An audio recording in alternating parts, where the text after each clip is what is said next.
Be ready. 5 seconds. Start. Sir, many farmers are not able to obtain the advantage of minimum support prices because procurement centers are sometimes at a considerable distance from their farms and villages. We intend to increase the number of procurement centers so that eventually every Kisan will have access to a procurement center within 10 kilometers of his village. The rural roads network will also be strengthened in a phased manner. Kisans, particularly those engaged in the farming of perishable farm commodities, are often denied a fair share of the value of their produce because of the very perishability of their produce. The only answer lies in expanding rural godowns and cold or cooled storage facilities. To this end, a special program is being instituted for the extension of institutional credit on facilities in rural areas. There is scope for substantially improving credit facilities for the farm community. We propose four specific steps in this regard. First, we must rectify the problem of credit not being available to members of cooperatives because of the cooperatives to which they belong having become ineligible for NABARD refinance. We have decided to open with effect from the ensuing Rabi season a special line of credit of rupees 100 crore through cooperative and commercial banks which will be earmarked exclusively for scheduled caste and scheduled tribe farmers. Second, scales of finance for short-term production credit will be revised annually so that the credit made available to the farmer fully meets the recommended doses of inputs at current prices to meet his cultivation requirements. Third, a special credit regime is being instituted for Kisans in rain-fed farming areas covered by watershed development programs. The new regime will operate on the basis of ensuring the availability of credit through a 3 to 5 year cycle so as to even out the inherent risks involved in good and bad monsoon years appearing in a cycle in such areas. The special credit regime will take into account problems of overdues which arise within a cyclical period to ensure an adequate flow of credit in support of viable crop production and other allied activities. This regime will be reinforced by a major program of watershed development in rain-fed farming areas. The fourth step is essentially procedural, which Kisans will immediately recognize as being of the utmost importance to their requirements.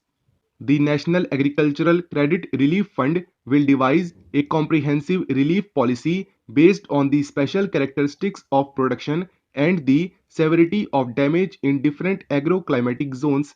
Through the rescheduling of loans and waivers of interest and principal in defined circumstances, the credit needs of farmers in different zones will be kept in view. While we have invested astronomically sums of money in land improvement and irrigation, our management of land and water resources has been so poor as to render the benefits secured far below the optimum achievable. We propose to take a number of steps to improve the management of our land and water resources. During the next 5 years, irrigation waters will be made available on an assured basis to an additional 1 crore hectares of land in the command areas of canal projects. The authorities concerned will be held responsible for water reaching the farmers in assured quantities and at the right time. Also, 10 lakh tube wells and dug wells are to be constructed every year, and 5 lakh hectares will be covered annually for the program of desilting and maintenance of village tanks and ponds. Secondly, the productivity of unirrigated land is to be enhanced through effective watershed development and moisture conservation. This program will extend to 50 lakh hectares during the 10th plan.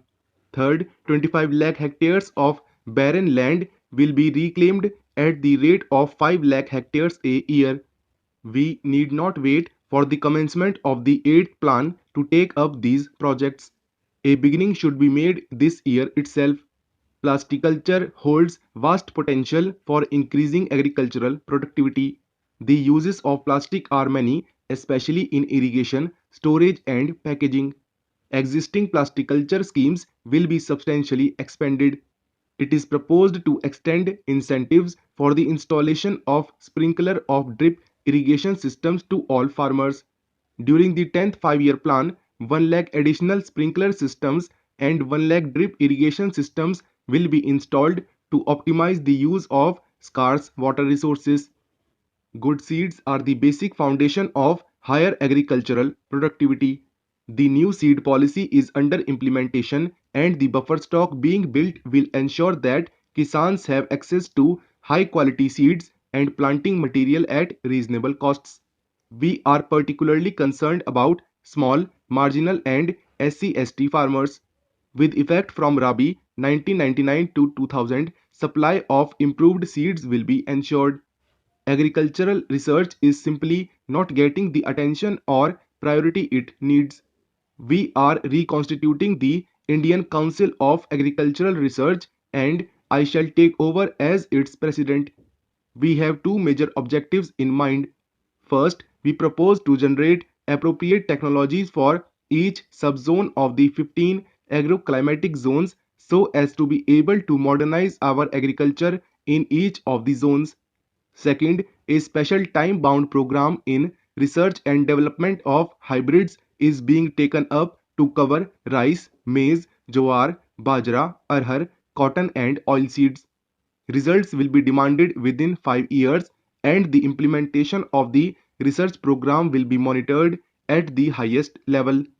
To promote the manufacture of agricultural machinery and implements of improved design, particularly those using new and more efficient materials, a special fund is being established to extend credit for the manufacture, fabrication, and marketing of such machinery and implements, as also for the leasing or hiring of such machinery and implements, plant protection, equipment, and sprinklers. For adding value to primary produce of the farmer, as also expanding employment opportunities in rural areas, it is necessary to encourage agro-based industries, particularly food processing. Madam, it is my privilege to initiate a discussion on national housing policy in this august house. Food, clothing, and shelter are recognized as basic necessities of life. The country has been able to achieve self-sufficiency in the production of food grains and cloth. A lot yet remains to be done on the shelter front. The Estimates Committee of the 8th Lok Sabha had recommended in the report for the year 2005-2006 that the government should evolve a national housing policy for a planned development of livable human settlements.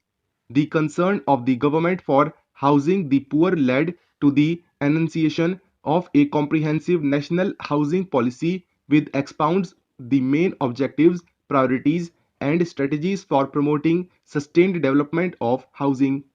The national housing policy was formulated after taking into consideration the views and suggestions of the state governments, union territories, as well as certain institutions and expert bodies which have an abiding interest in the subject. The draft document was also endorsed by the Conference of State Housing Ministers held in 2007 at Srinagar. Before I enunciate the main features of the policy document, I would like to give the honorable members a brief idea of the achievements during the last 2 decades. Under various social housing schemes promoted by the government, about 6 lakh houses have been constructed by different state housing agencies till the end of March 2005. In addition to this, 1 lakh houses have been constructed for other income groups, 40,000 units for plantation workers, and over 6 lakh units by different cooperative housing societies.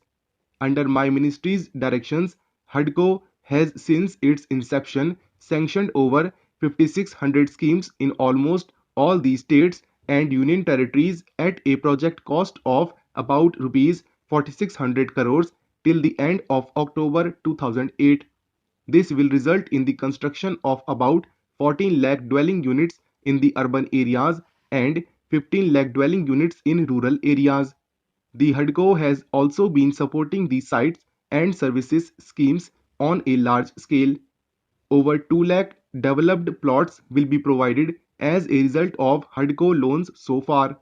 The finance institutions like LIC, GIC, and the Unit Trust of India are also providing substantial funds annually for the construction of dwelling units.